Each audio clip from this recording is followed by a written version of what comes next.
Bueno, continuamos entonces con la siguiente ponencia. Mientras va preparando, la presento. Sí, gracias. Muy bien. Sí, gracias. Bueno, nos acompaña una abogada feminista tenaz, Amparo Díaz Ramos. Amparo es un referente en la abogacía de Andalucía en la asistencia a víctimas de violencia machista.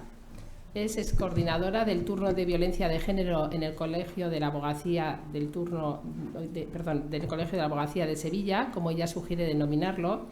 Y bueno, no me voy a ampliar no me voy a extender con su amplio currículum, pero tenéis toda a vuestra disposición en nuestra página web. Solo quiero destacar un elemento como muestra del cariño de sus vecinas y vecinos. Ella ha sido galardonada con la Medalla de Sevilla este año, el 2022, y justamente se le ha reconocido sus años de trabajo, su responsable e incansable trabajo para cambiar el sistema judicial desde dentro. Este tesón nace de su convencimiento, surgido a través de experiencias que le han marcado y que han provocado este afán por tender puentes entre disciplinas como la abogacía y la psicología. Muchísimas gracias, Amparo, por desplazarte desde Sevilla a Navarra hoy, por hacer un hueco en tu agenda. Y ella va a intervenir con la ponencia de la violencia contra las mujeres a la ciberviolencia contra las mujeres, pautas de intervención para la recuperación de las víctimas. Bueno, pues buenas tardes. Espero que veáis la ponencia, pero no la veo de momento ahí. Sí, ya está. Ya está, ¿no? Bueno, pues buenas tardes.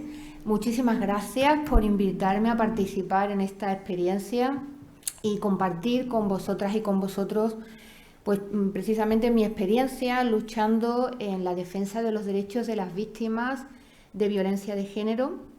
Yo trabajo básicamente acompañándolas y el proceso de acompañamiento como media dura 6 años y medio, pero muchas duran mucho más tiempo, algunas pues hemos superado los 13 años de acompañamiento. Con esto quiero poner un ejemplo de lo difícil que es para una víctima de violencia de género dejar de ser víctima, pasar a ser persona que ejerce sus derechos y recuperar el estatus de dignidad, de libertad y de seguridad, ¿no? Es lo primero que quiero comentaros, ¿no? Y quiero comentar también, uniendo con lo que ha explicado tan estupendamente Miguel, que estamos viviendo un cambio de era. ¿Esto qué significa? Pues significa que la mayoría de las personas que trabajamos en esta materia no somos nativos ni nativas digitales. Somos nativos de la era que corresponde a la tercera revolución industrial. Pero ahora lo que estamos viviendo es la era de Internet, una era que empieza en 1983, cuando se crea Internet, en primer lugar de manera reducida por la defensa en Estados Unidos, y luego en el 91 pasa a ser de uso público. Esto significa que las víctimas de violencia de género en la era de Internet son atendidas mayoritariamente por personas que sabemos de la misa menos de la mitad, que supone un reto impresionante para cada uno de nosotros y que además no nos olvidemos que el Poder Legislativo tampoco es nativo ni nativa digital. Por tanto, nos encontramos con unas normas muy lentamente adaptadas a Internet, es más, no están adaptadas todavía, con profesionales que supone un esfuerzo enorme intervenir en esta materia y con una economía que no nos apoya. Nos encontramos con muchísimos profesionales, muchísimas mujeres y hombres trabajando en esta materia, no sé cómo estaréis aquí, pero lo que yo conozco es que lo están dando todo con muy pocos recursos. Es un esfuerzo sobrehumano el que hay que hacer a nivel de prevención, protección y persecución del crimen. Pero tengo una pequeña buena noticia, y es que a pesar de todo esto podemos conseguir mejoras, podemos generar cambios impresionantes en las víctimas si aplicamos alguna serie de estrategias, ¿no? Voy a abordar la violencia de género en la era de Internet, es decir, la ciberviolencia de género, pero no limitada al ámbito de la pareja, sino en general a todos los ámbitos. En primer lugar, a ver si consigo pasar, aquí estamos. Bueno, voy a pasar de explicar qué es la violencia de género porque creo que la sabemos perfectamente.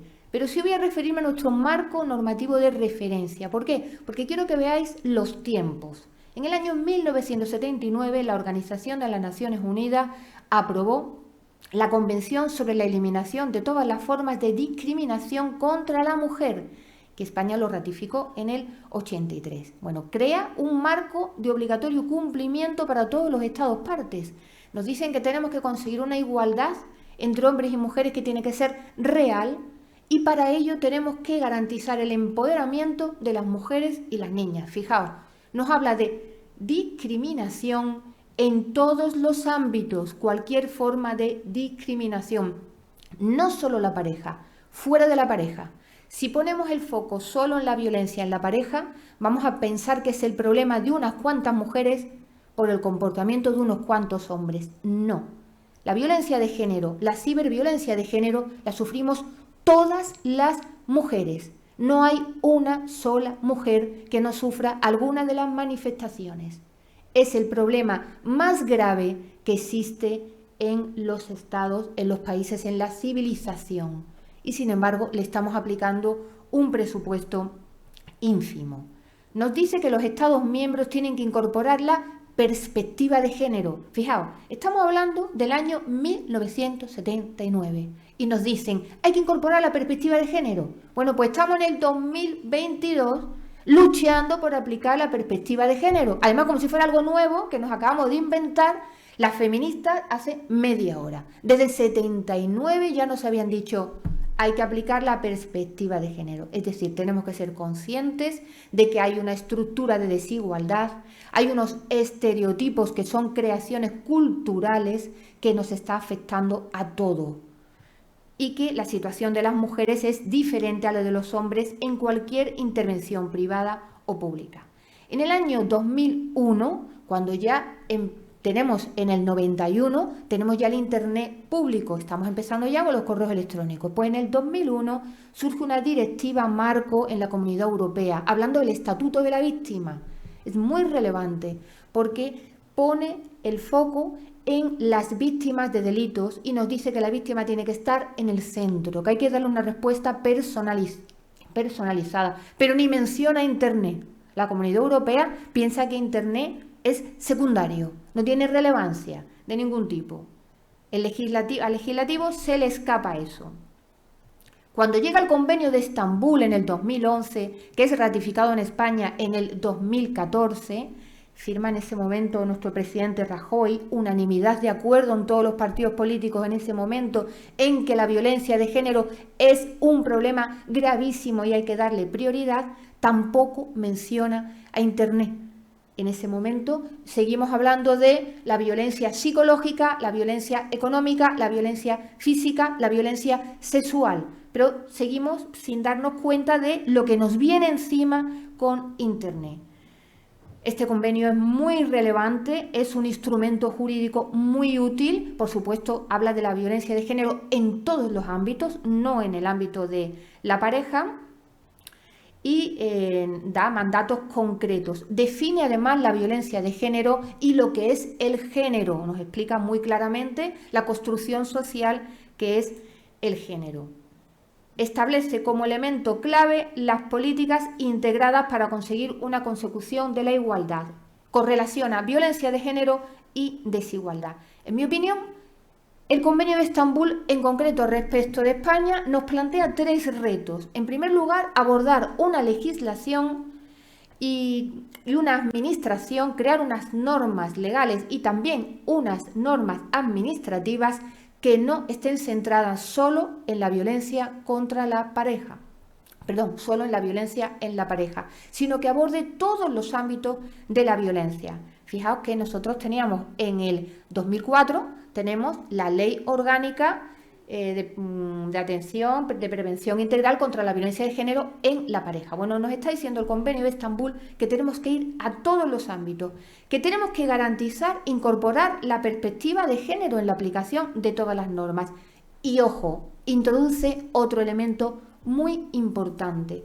Tenemos que garantizar el principio de diligencia debida, incorporando la investigación exhaustiva en este tipo de delitos. Basta ya de que se archive tantas veces una denuncia sin investigar o sin prácticamente ningún tipo de investigación. Estamos incumpliendo obligaciones internacionales y obligaciones nacionales.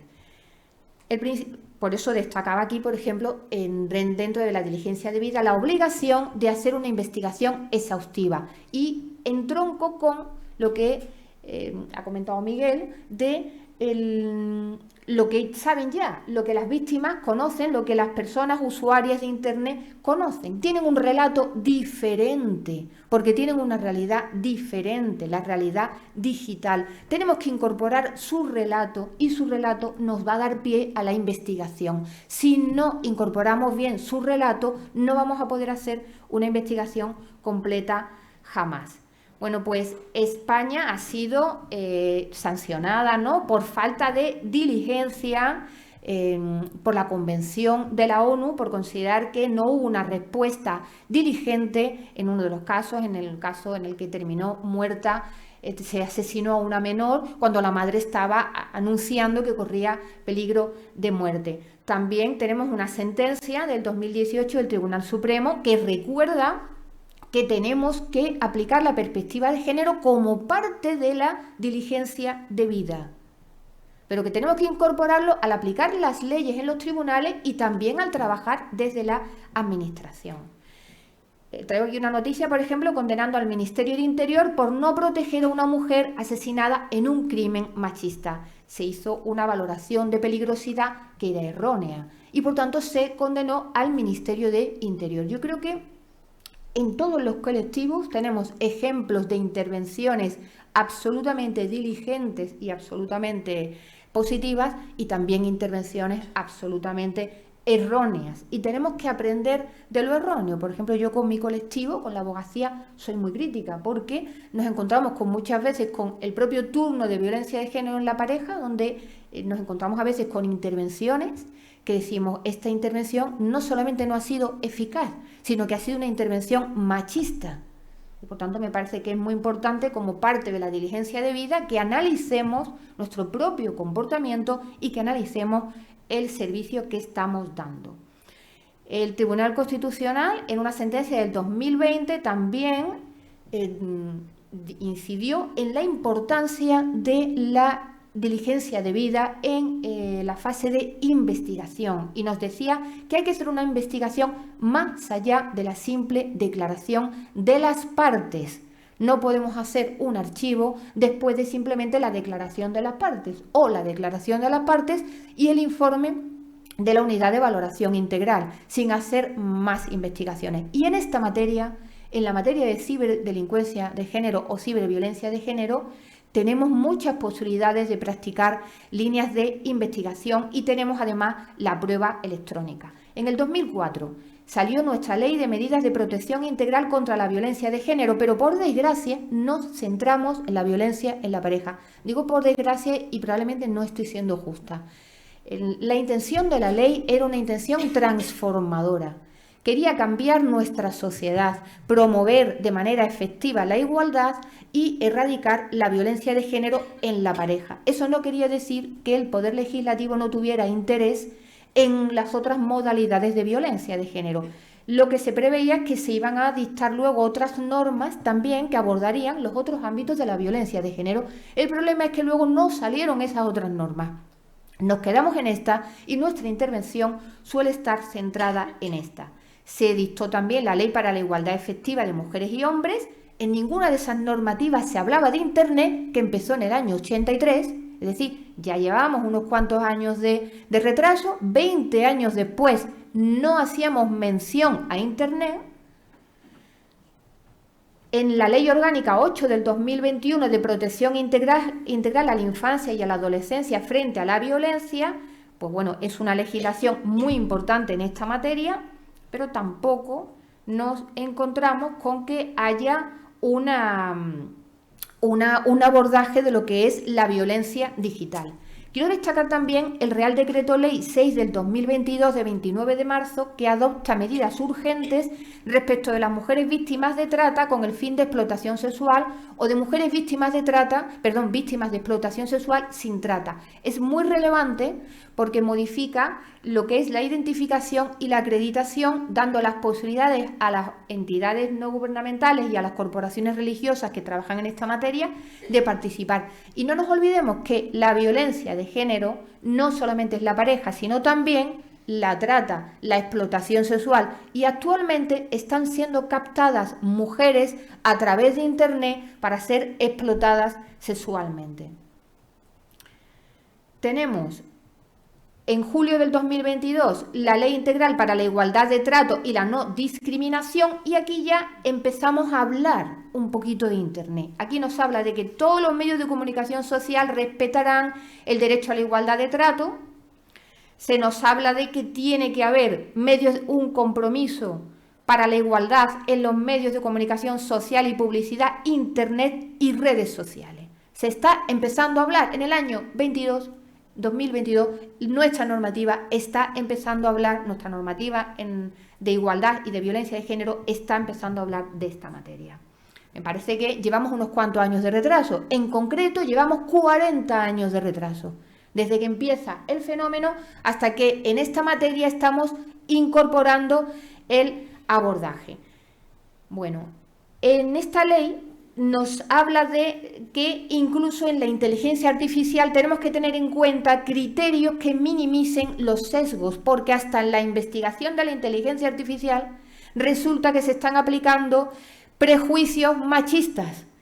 Por tanto, fijaos hasta qué punto es importante que metamos la perspectiva de género. Y en la ley orgánica reciente de garantía integral de la libertad sexual, la ley de solo el sí es sí, sí ya se nos mete también, aunque en mi opinión de manera muy reducida, esta problemática de la ciberviolencia. Nos dice que pretende, entre otros objetivos, dar respuesta especialmente a las violencias sexuales cometidas en el ámbito digital, lo que comprende la difusión de actos de violencia sexual o a través de medios tecnológicos, la pornografía no consentida y la extorsión sexual.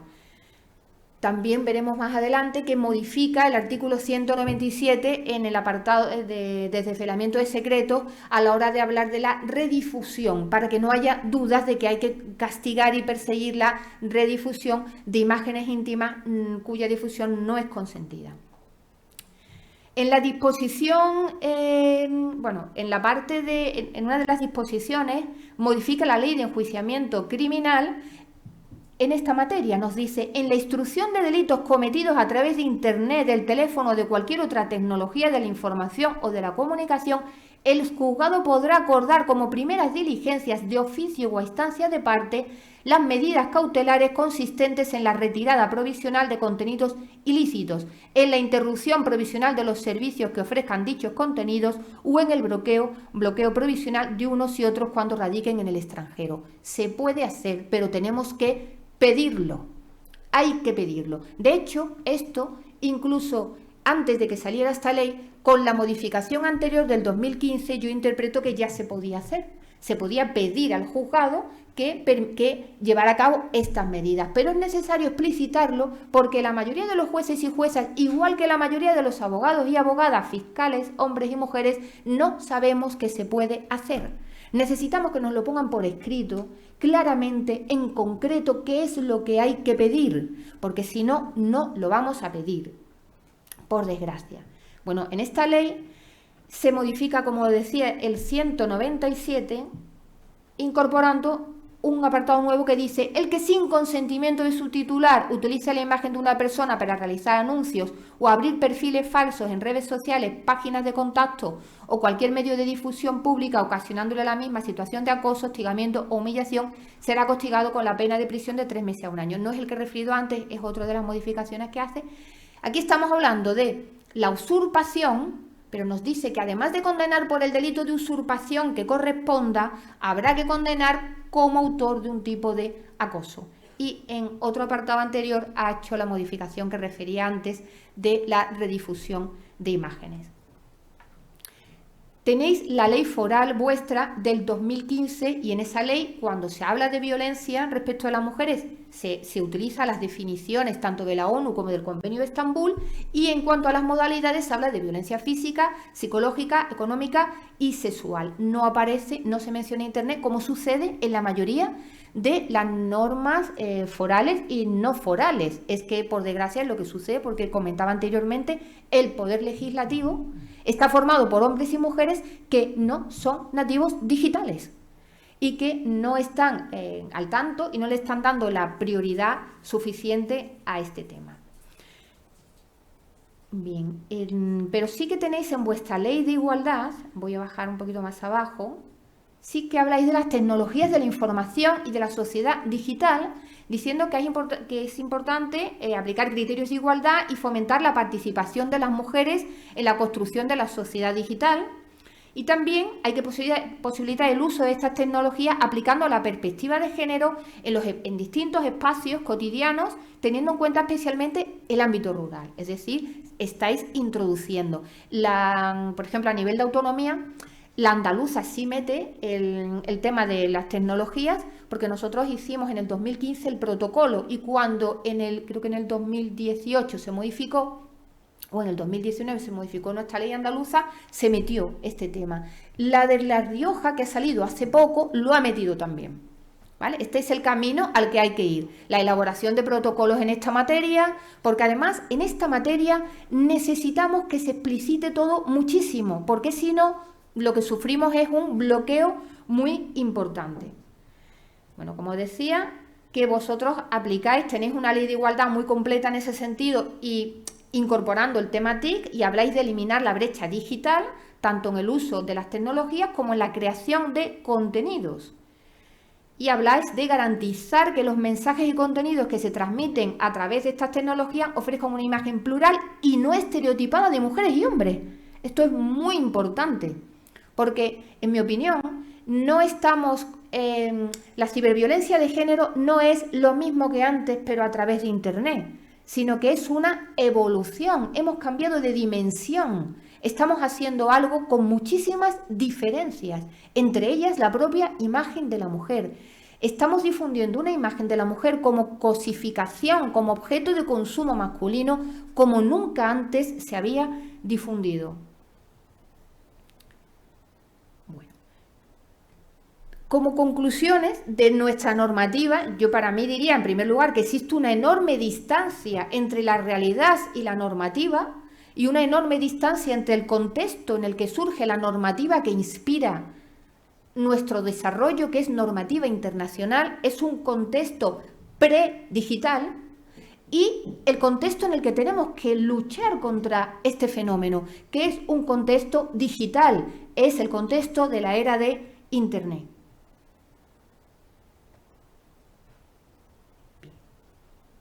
Por tanto, estamos respondiendo tardíamente a necesidades que tenían las mujeres hace 20 años. Pero las necesidades que tienen las mujeres y las niñas ahora no estamos respondiendo suficientemente. Nuestro modelo sería un modelo buenísimo para las mujeres de hace 20 años, o desde luego de hace 30, pero para las mujeres de la era digital no es un buen modelo.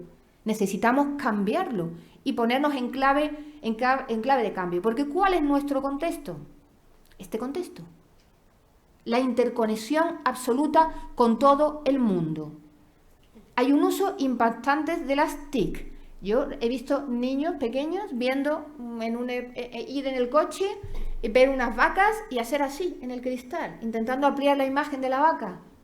Porque para ese niño, pues lo que está viendo se podrá ampliar. Es inconcebible que ese niño en su sillita de seguridad no pueda ampliar una imagen, porque está todo el día ampliando la imagen. Hay una globalización y hay una innovación acelerada. Vivimos en la inmediatez. Reflexión 0, inmediatez 1000.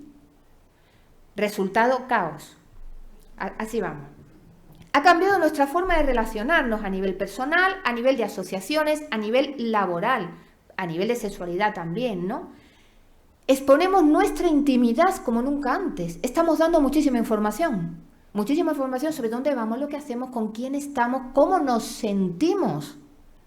De forma que no solamente nos pueden acosar, pueden empezar a aparecer noticias falsas sobre nosotros. Una persona podría decir, Amparo que la odio, está ahora mismo en el planetario. Pues voy a escribir que está diciendo tal barbaridad. Y usando información verídica, podría crear información falsa, que colaría como verídica usando la información real que hubiera sobre mí en Internet. Por tanto, vivimos una serie de peligros que antes no vivíamos. Muchas personas están desarrollando un sentido de pertenencia asociado a Internet. Pertenecen a colectivos con los que no se relacionan de manera física, sino a través de Internet. O están, por ejemplo, con Instagram, la pasión por Instagram o la pasión por TikTok. Es que soy muy de TikTok, soy muy de Instagram. Un sentido de pertenencia asociado a las TIC. Eso significa que si una persona sufre un ataque reputacional a través de las TIC, ¿cómo le puedes aconsejar un apagón digital? ¿Le estás aconsejando que se muera? No puede. No puede. Por tanto, las personas que le den el apoyo psicológico, las personas que la estamos orientando, tenemos que saber que hay cosas que no va a poder hacer. Vivimos en un momento en el que hay comunicaciones de riesgo. Niños y niñas están teniendo comunicaciones de riesgo. Hombre, yo estoy muy contenta con que tus hijas estén súper seguras. Pero vamos, si no estuvieran súper seguras tus hijas, ¿qué niñas van a estar seguras? Hombre, vamos. Pero hay otras muchas que no tienen esas prevenciones, que tienen los perfiles abiertos, que están relacionándose con personas que no conocen, que están accediendo a pruebas de amor, que están perteneciendo a grupos haciendo cosas que las ponen en absolutamente situaciones de riesgo y de peligros. Vivimos en una era en la que es muy fácil sufrir una estafa emocional a través de Internet. Salen a pescar con el phishing y echan 50 cañas y una va a caer. Y va a caer a lo mejor con una estafa emocional sentimental dirigido a mujeres jóvenes o a niñas, o dirigidos a mujeres mayores por ejemplo, de la tercera edad. Hay algunas que están cayendo en el love scam, un tipo de estafa en el que no las enganchan con una relación sentimental, sino por un lado, con una muestra de amistad, con una muestra de atención, dándoles el valor que se merecen, pero por desgracia dándoselo para manipularlas. A continuación empezar a dar pena y empezar a conseguir dinero. Y están buscando específicamente mujeres. ¿Por qué? Porque hemos sido educadas para cuidar, educadas para no salir corriendo en cuanto vemos a una persona en situación de necesidad. Es decir, están aplicando los estereotipos de género a su favor para engancharnos. Y tenemos que ser conscientes de eso. Nos vamos a encontrar con distintas generaciones de mujeres con distintos riesgos en Internet. En esta era podemos crear contenidos, no solamente acceder a miles de contenidos, creamos contenidos y con esos contenidos podemos hacer daño a otras personas, podemos ponernos en riesgo y hacernos daños también a nosotras. A la realidad digital se añade a la analógica. Yo no solamente soy yo en mi vida analógica, sino que mi vida digital tiene una enorme importancia. Es más, hace unos años hablábamos mucho de los videojuegos, la importancia de los videojuegos. Ya hasta lo de los videojuegos se ha quedado corto. Ya estamos en el metaverso. ¿Por qué? Porque ahora hay otros mundos. Internet nos ofrece otros mundos. Podemos conectar con personas que están en otro sitio que no conocemos y podemos vivir experiencias con esas personas. Pero también podemos vivir una gran cantidad de peligros. Los derechos humanos han evolucionado en la era de Internet. Seguimos aplicando la misma Carta de Derechos Humanos, pero han evolucionado. Ya no somos las mismas personas, ni los derechos son los mismos. El propio orden que daba estructura a los derechos humanos ha cambiado. Antes de la era de la tecnología, el tronco de los derechos humanos era la dignidad. Y no es que ahora no sea importante la dignidad. Pero antes la dignidad era lo que intentábamos proteger más porque en cuanto se atacaba la dignidad iban cayendo los demás derechos. Ahora nos encontramos con que en el centro de nuestra vida, aparte de la dignidad, está la imagen, el honor y la intimidad. Son los tres bienes jurídicos más relevantes en el área de Internet junto con la dignidad. Y los que más se atacan son, en primer lugar, los tres primeros: la imagen, la intimidad y el honor. ¿Cómo? Pues ahora mismo usamos las imágenes para coaccionar a las mujeres y a las niñas. Se les piden, este tipo de delincuentes, les piden a las niñas imágenes fotográficas como prueba de pertenencia a un grupo, o sea que ya no solamente se hace porque tengan una relación de noviazgo, no. Simplemente como pertenencia a un grupo, para que seas guay, me tienes que mandar una foto desnuda, tienes que mandar a los chicos del grupo una foto desnuda o tienes que mandar un vídeo masturbándote. Tu imagen, tu intimidad, pero en peligro tu honor, porque a continuación eso se puede difundir. Y estos son los ataques más fuertes que estamos viendo en la actualidad, lo que se da con más frecuencia. Además, la intimidad antes era una esfera secreta y reservada que iba tomando importancia a medida que nos íbamos desarrollando, y digamos que los derechos humanos, algunos de ellos, pues claro, los niños y las niñas también tenían esos derechos, pero no tenían una amplitud tan enorme, no había un desarrollo, no había tantas circunstancias que pudieran poner en peligro el honor y la imagen y la intimidad. Ahora sí. Ahora resulta que los niños y las niñas pueden ver toda su intimidad expuesta por sus propios padres y madres en Internet a través de las fotos.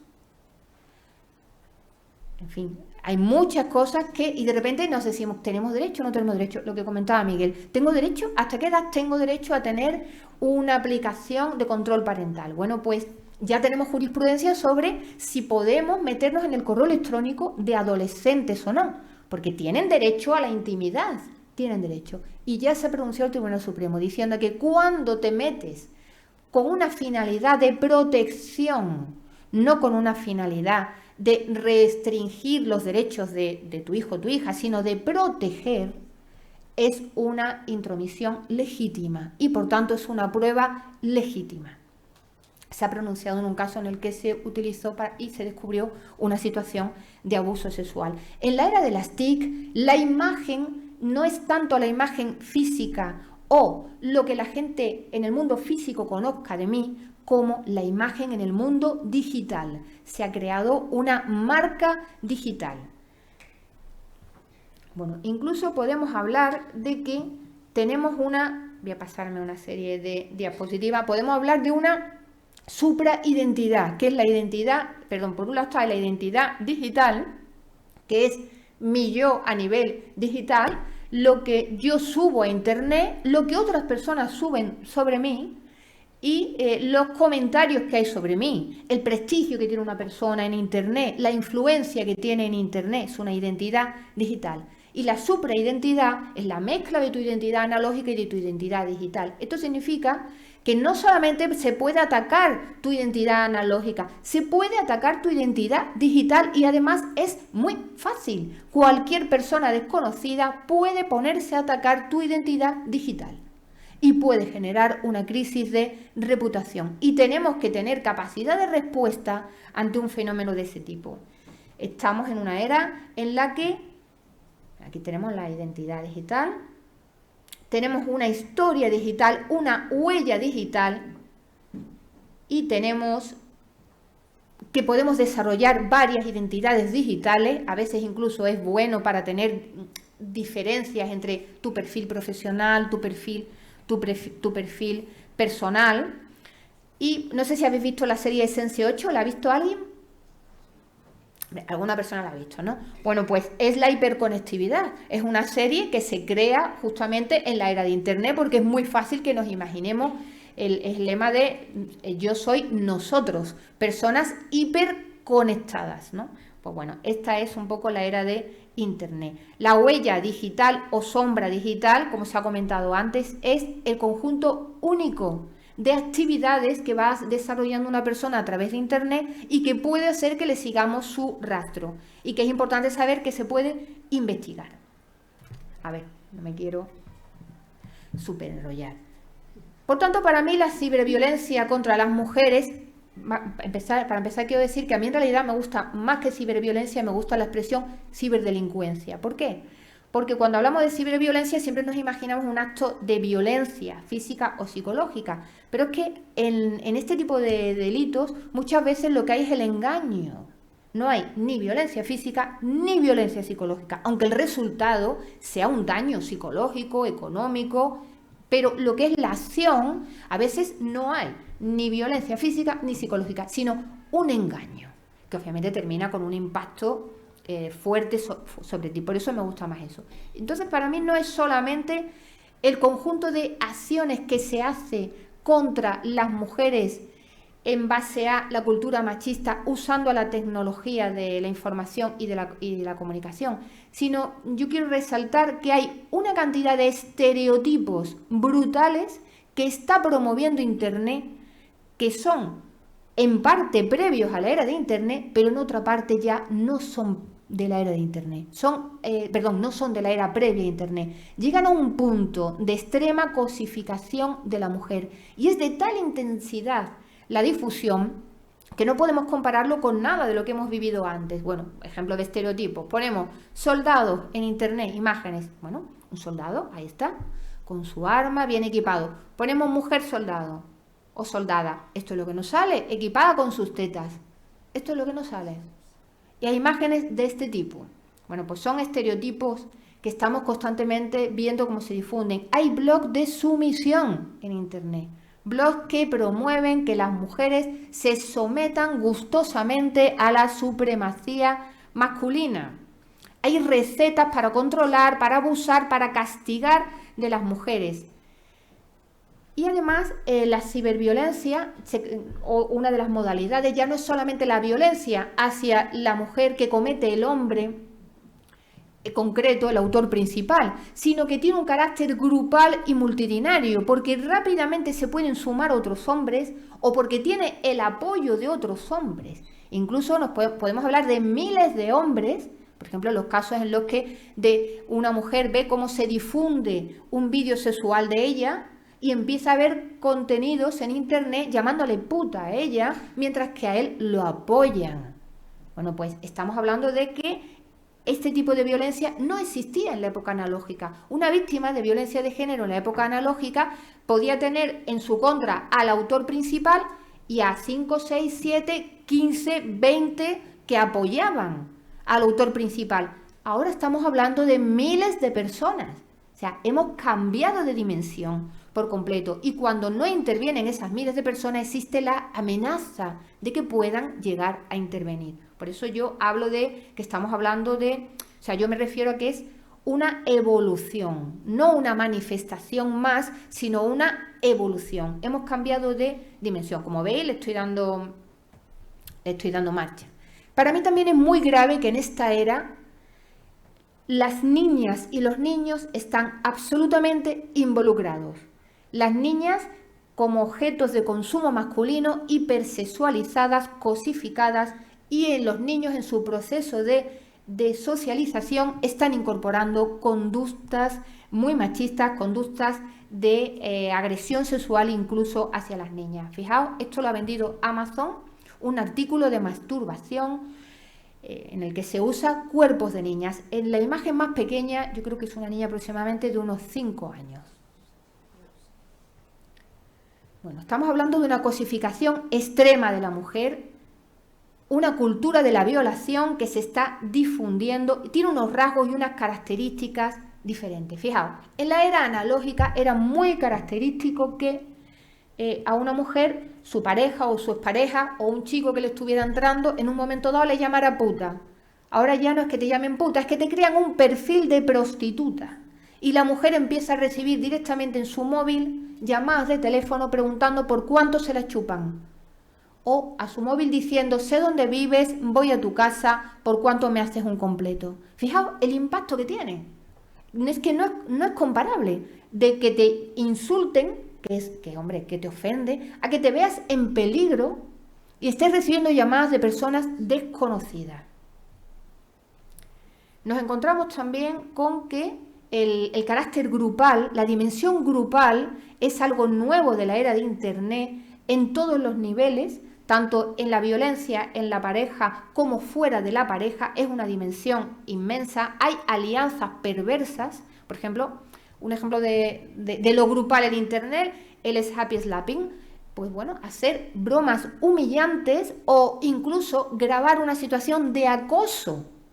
Grabar cómo van a tocarle el culo a las niñas a la salida de clase, grabarlo para que no solamente sea una ofensa sexual, sino además sea hiriente, sea un chiste, una broma, un desprecio que se difunde a través de Internet.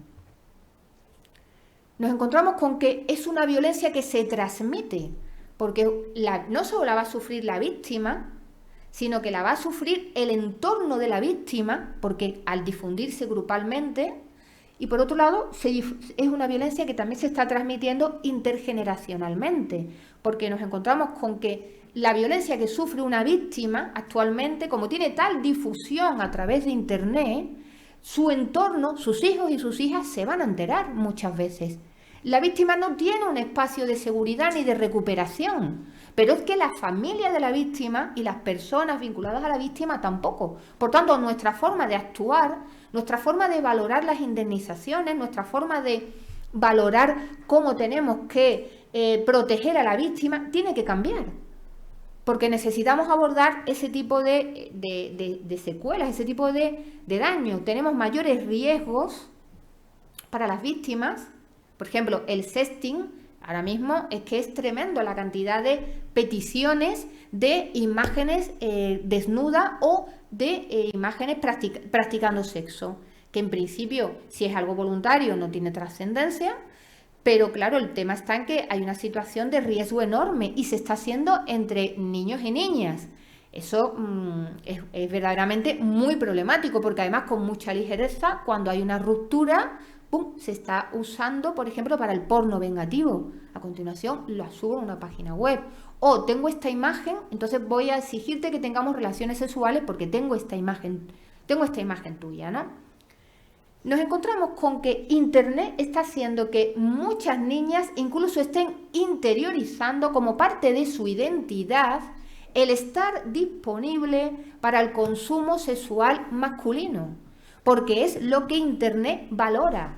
Valora a la chica que es disponible. Y muchas veces van a tener conducta de riesgo y a esta víctima le va a costar luego mucho contarlo porque se va a autoculpabilizar.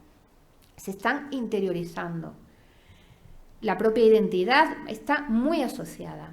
Fijaos esta imagen, que es una imagen que se usó en Sevilla, en el mercado de la Lonja, un mercado precioso, y te dice, el plan perfecto es un hombre con una mujer que se haya tomado 5 copas.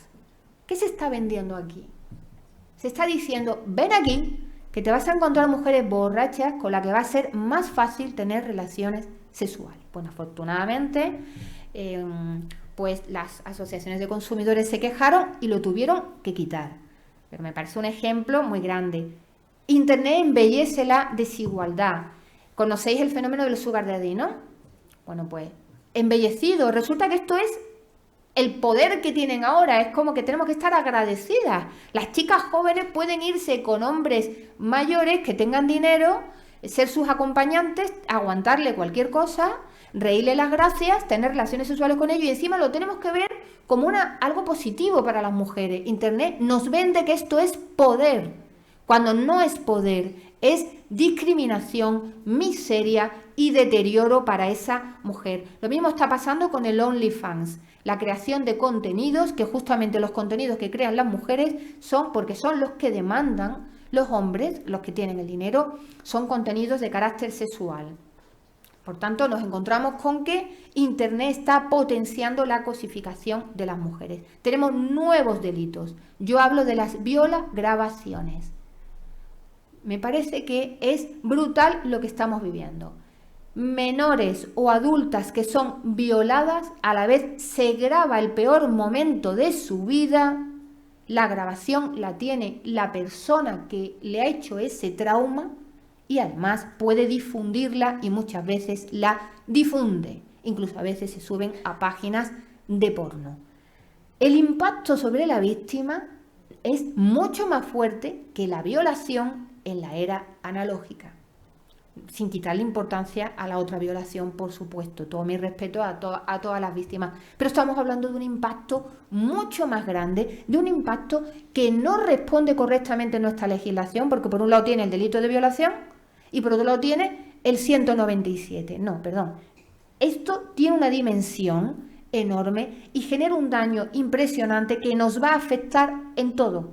A la hora de tomar la entrevista a la mujer, a la hora de nuevo solicitar las medidas de buscar las grabaciones, eliminarlas, cómo protegerlas, la crisis de reputación. Hay que adoptar medidas de compensación de la crisis de reputación, hay que anticipar. A mi despacho llegan mujeres que me dicen, me han violado y no sé si me han grabado. Y a mí me trasladan un peso a veces tan fuerte por la grabación como por la agresión sexual, porque dicen, es que esto, ¿dónde va a estar? ¿Dónde va a llegar? ¿Quién va a ver esto? O sea, no lo saben, hay otras que lo saben, pero incluso la que no lo sabe, porque actualmente está tan popularizado hacerlo, que es una carga y un daño sobre las víctimas impresionante. Bueno, he destacado esta sentencia de la condena del Supremo confirmando a los 2 miembros de la manada que fueron condenados también por delito contra la intimidad, el del desvelamiento de secreto. Os destaco que en un principio no se persiguió este delito, fijaos, porque muchas veces los propios abogados y las abogadas no actuamos con suficiente diligencia, no vemos esto, tampoco lo vio Fiscalía, tampoco lo vio el juzgado, fue más tarde cuando se vio, oiga, que esto lo han dejado atrás, esto hay que perseguirlo y tenemos que tener en cuenta esto y tenemos que mejorar.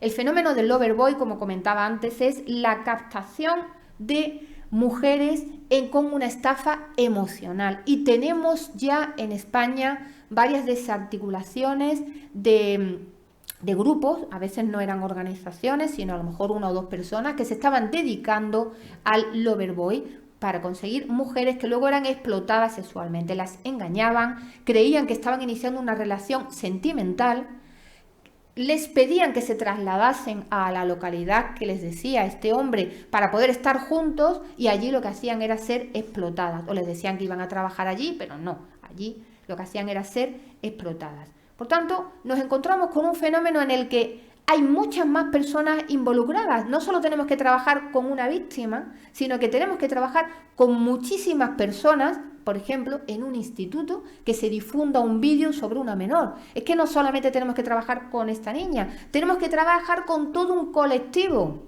Por tanto, la dimensión ha cambiado por completo. Bueno, destacaba el artículo 197 porque yo a veces me vengo arriba y me creo que me va a dar tiempo a miles de cosas, pero nada, básicamente aquí estamos hablando de perseguir las intromisiones en los dispositivos, en los archivos no consentidas, el uso de las imágenes íntimas para difundirlo, aunque la imagen se haya tomado con consentimiento, si la difusión es sin consentimiento, el meternos en las comunicaciones, las conversaciones, las comunicaciones electrónicas, el apoderarnos de documentación. Ojo, esto no quiere decir que ahora no podamos coger la documentación, yo qué sé, las nóminas de la pareja no se pueden coger. No, eso no es verdad. Muchas veces estamos interpretando que esto significa que documentación que hay por tu casa ya no puedes cogerla porque es del otro. No, ya hay muchas sentencias explicando que eso no es un apoderamiento, sino que era una documentación que estaba en la casa, que además no has accedido a ningún secreto, puesto que tú conocías, por ejemplo, si aportas la información médica de tu pareja, que tú has acompañado en su salud y en su enfermedad, no estás cometiendo ningún delito. Muchas veces las mujeres te dicen, es que él tiene muchísima información, pero no puedo aportar el documento porque viene a su nombre. Eso es una interpretación excesiva de lo que es el artículo 197 del Código Penal, que por sí daría para otra charla por sí mismo. Bueno, aquí tenemos como el porno vengativo que he referido antes, la usurpación de identidad es muy relevante, se está dando mucho la usurpación de identidad, el usar los datos de otra persona para o bien comprar cosas a su nombre o bien enviar mensajes y generar problemas con otra persona, generar rupturas, la ruptura con la nueva pareja. Bueno, pues eso está Está penado cuando existe esa acción. Si yo pongo el nombre, pero no hago nada con ese nombre, no me comunico, entonces no estaría cometiendo ningún delito. La sextorsión, el usar las imágenes sexuales para extorsionar a la mujer y que haga lo que tú quieras, que normalmente es para que tengas una conducta sexual, viene ya referida en la guía práctica que editó el Consejo General del Poder Judicial en el 2016. Ahora lo que hace falta es que nos la leamos y sobre todo que se la lean los jueces y las juezas, porque muchas veces está la sobrecarga que muchísimo material no se conoce y no se aplica, ¿no? Entonces es muy importante conocerlo. Los delitos de odio, porque actualmente nos encontramos con que muchas veces pues la propia víctima empieza a recibir ataques por haberse atrevido a denunciar. Además se le identifica porque ha denunciado como feminista y ya el colectivo del feminismo pues recibe muchísimos ataques. Por ejemplo, el término feminazi, vamos, os suena mucho, ¿verdad? Lo del feminazi está a la orden del día. Quien no tiene varias veces esa categoría puesta, es que vamos, en fin. Bueno, pues la Delegación de Gobierno de Violencia de Género ha informado de lo preocupante que es que se estén difundiendo mensajes de negacionismo de violencia de género. Y lo mismo el Pleno del Observatorio. Internet además está difundiendo muchísimos mensajes de negacionismo de la violencia de género, lo que puede generar muchísimo daño en muchas víctimas. Y bueno, ya voy a terminar porque quiero decir, voy a seguir un poquito más, me queda un montonazo, pero como a -4 tengo que parar, me estoy poniendo restricciones a mí misma antes de que María me diga, ¿qué estás haciendo? ¿Qué estás haciendo? Bueno, surgen nuevas vulnerabilidades. La crisis de reputación es algo gravísimo y tenemos que tenerlo en cuenta.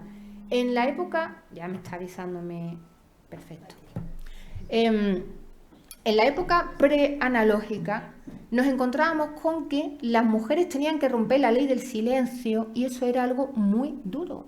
Una víctima de una agresión sexual, una víctima de un acoso sexual en el trabajo, una víctima de violencia en la pareja, romper la ley del silencio era convertirse un poco más o menos que en asocial, ir en contra del sistema. De repente te señalabas, tú eras la mala, tú tenías una gran dificultad. Bueno, pues aquí, y sufrían muchas crisis de ansiedad, pensando también en denunciar, en las consecuencias de la denuncia. Bueno, pues ahora hemos dado un salto cuántico y nos encontramos con que ellas realmente muchas veces no se lo pueden ni pensar, porque lo que han vivido está difundido por internet o está difundido por WhatsApp o se le amenaza con que se le va a contar a su hermano, se le va a contar a su familia, por supuesto haciendo una distorsión, diciendo que la culpa es de ella. Y hemos pasado de la crisis de ansiedad a la crisis de reputación, lo cual no quiere decir que no tengan crisis de ansiedad, sino que el impacto psicológico es más grande y más sostenido, porque es enorme lo que empieza a padecer esta víctima hasta el punto, por ejemplo, conocéis el caso de la empleada de Iveco, ¿no? El caso creo que fue hace un par de años. Bueno, pues esta mujer, unos años antes, ya el vídeo había empezado a difundirse, pero llegó a personas que ella pudo pedirle que lo pararan y que no se difundiera. Pero luego la siguiente vez que el vídeo empezó a difundirse, ya no se paró. Bueno, pues fijaos lo que sucedió, se terminó suicidando y todas las personas de su trabajo en ese momento, una vez ha fallecido, le están haciendo un homenaje. Bueno, pues yo lo que propongo es que el homenaje lo hagamos antes, que en cuanto empiece el riesgo de que pueda sufrir, no digo ya que empiece a difundirse el vídeo, sino incluso antes, si tenemos noticia de que una persona puede estar en riesgo de que se difunda un vídeo, que a veces no se sabe, pero otras veces se sabe, y en el taller donde podremos desarrollar estos temas, yo llevo, por ejemplo, un caso en el que hemos actuado preventivamente, y cuando el vídeo ya se subió, ya teníamos preparado un sistema de compensación, ¿no? Bueno, pues en este caso en el que no se supo que previamente que existía ese riesgo, o al menos no sabemos si se supo, una vez que el vídeo empieza a difundirse, era el momento de hacer una acción a favor de la víctima. Era el momento de salir y decir, te apoyo, tú no has hecho nada malo. Era el momento de apoyarla a ella. Estamos apoyando a las víctimas cuando están muertas y tenemos que apoyarlas mucho antes, Me refiero a nivel de ciudadanía, a nivel de colectivo, a nivel grupal de masa. Yo sé que a nivel de profesional y de cercanía las estamos apoyando vivas, ¿no? Pero a nivel grupal, a nivel de salir a la calle, estamos apoyándolas cuando fallecen. Hay que apoyarlas antes. Hay que apoyarlas antes. Bueno, aquí por ejemplo os digo que Internet nos está anestesiando frente a la violencia contra las mujeres. Os pongo este ejemplo. Una niña es agredida sexualmente en el metro durante 15 minutos. ¿No hay personas al lado en el metro que intervengan durante 15 minutos? Pero es que podría haberos traído ejemplos e imágenes de mujeres incluso violadas, mientras otras personas están pasando por el lado y no están interviniendo. Esto es gravísimo, porque además tenemos esas imágenes porque otra persona lo ha grabado y lo ha subido a internet.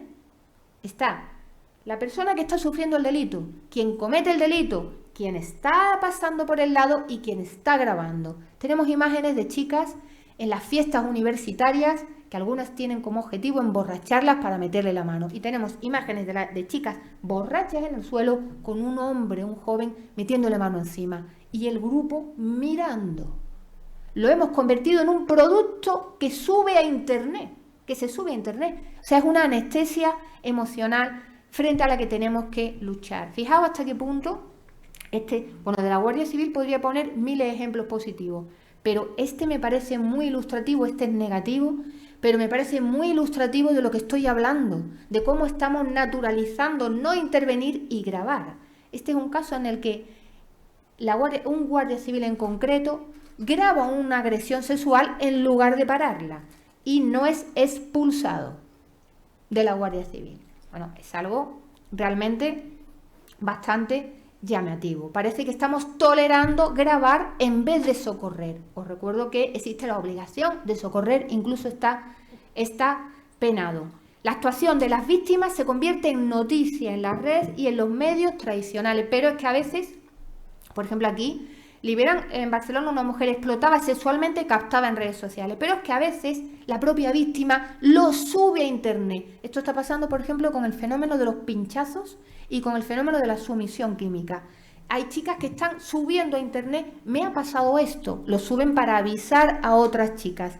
Lo hacen con muy buena intención. Están rompiendo la ley del silencio pensando en proteger a otras mujeres.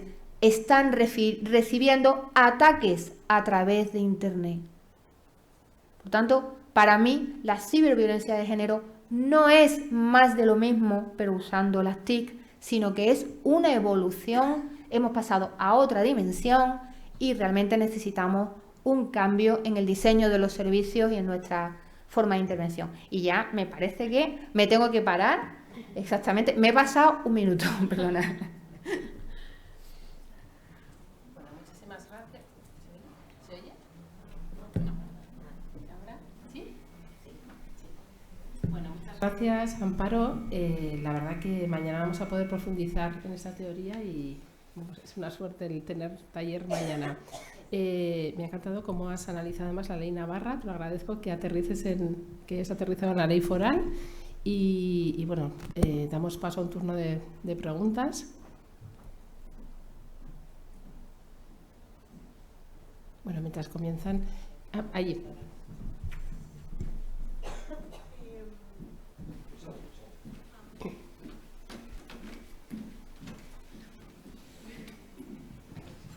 Gracias. Hola, buenas.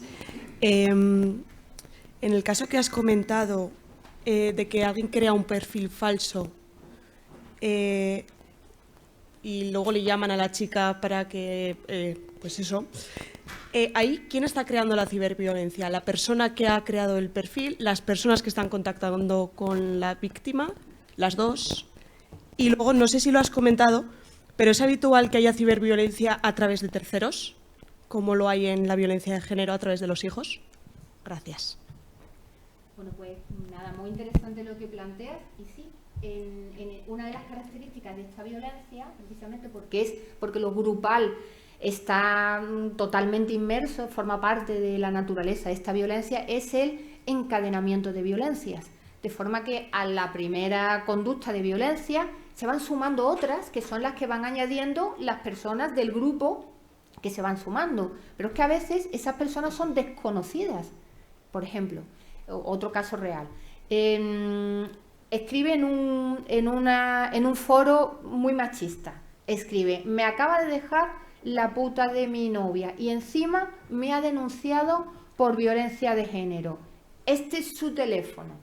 Y ahora un montón de hombres que no conocen al hombre que ha puesto ese mensaje se ponen a llamar a esta chica. Por tanto, estamos hablando de, esta es la nueva dimensión de la violencia, que ya no es una persona atacándote, de repente es una comunidad, pero además es como un enjambre que se ha formado de repente contra esa víctima. Y esa víctima va a necesitar orientación psicológica, social, por supuesto jurídica, y va a necesitar una investigación policial, ¿no? Pero imaginaos la cantidad de riesgo que tiene. Y luego, si se lleva a cabo la violencia a través de terceros, muchísimo. ¿Por qué? Pues para empezar, porque el tener imágenes se está usando muchas veces como forma de castigar o como forma de controlar. Por ejemplo, en un grupo, siempre que pongo ejemplos son ejemplos reales, ¿vale? Pues en un instituto, como prueba de amistad, le dicen a una chica que tiene que bailar desnuda. La chica no quiere, tal, la convencen, la graban. Y ahora uno de los chicos le dicen, pues tienes que tener relaciones sexuales conmigo, o si no, lo subo a la web, o si no, del colegio, del instituto, o si no, se lo doy a tus padres, se lo mando a tu hermano. Normalmente se usa mucho el hermano, la hermana, es decir, te estoy haciendo daño diciendo que se lo voy a hacer a otra persona. O a veces se hace. ¿Cómo se hace? Pues por ejemplo, yo actualmente en los convenios reguladores estoy, en los casos de divorcio o medidas respecto de hijos, estoy metiendo acuerdos respecto de uso de las TIC. ¿Por qué? Porque tengo ya muchísimos casos en los que tengo a una persona, a la madre, poniendo un horario de uso de las tecnologías de la información y la comunicación, y a un padre dando manga libre para hacer lo que quiera. Incluso para, a través de acceder a contenidos que la madre considera que son dañinos como forma de hacerle daño. Por ejemplo, contenidos muy violentos. Cuando además hay niños que tienen a lo mejor algún problema de déficit de atención o algún problema en el desarrollo, que la madre está especialmente atenta a cuidar a ese niño o a esa niña, pues se empieza a usar el uso de Internet, el acceso a los videojuegos como forma de tener a la madre en vilo. Incluso a veces como forma de conseguir un acuerdo más ventajoso a la hora de liquidar los bienes. Hasta eso me he encontrado. Pues si quieres que en mi casa no juegue a estos videojuegos de más de 16 años, el niño de 6 años, pues tienes que acceder a tal cual o cual cosa, o tienes que renunciar a la pensión de alimentos. Es decir, se está usando por completo, usando muchísimo a los hijos o a terceras personas que pueden llegar a descubrir lo que la víctima ha hecho.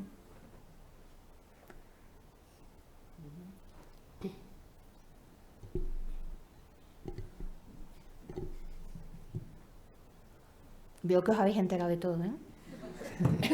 Si me permites, sí. Respecto a lo que has comentado, esa conducta de publicar anuncios sexuales en nombre del teléfono de tu expareja, para que veáis un poco esa carencia legislativa que hay, eso está metido dentro del delito de coacciones. Se tuvo que meter al final un apartado especial porque no está recogido como tal. Entonces se metió dentro de las coacciones por esa molestia de que te estén llamando constantemente, ahí se tuvo que recoger ese delito, que evidentemente siempre se castiga, por lo menos desde las policías, a quien se le va a castigar es al autor, al que ha publicado el anuncio.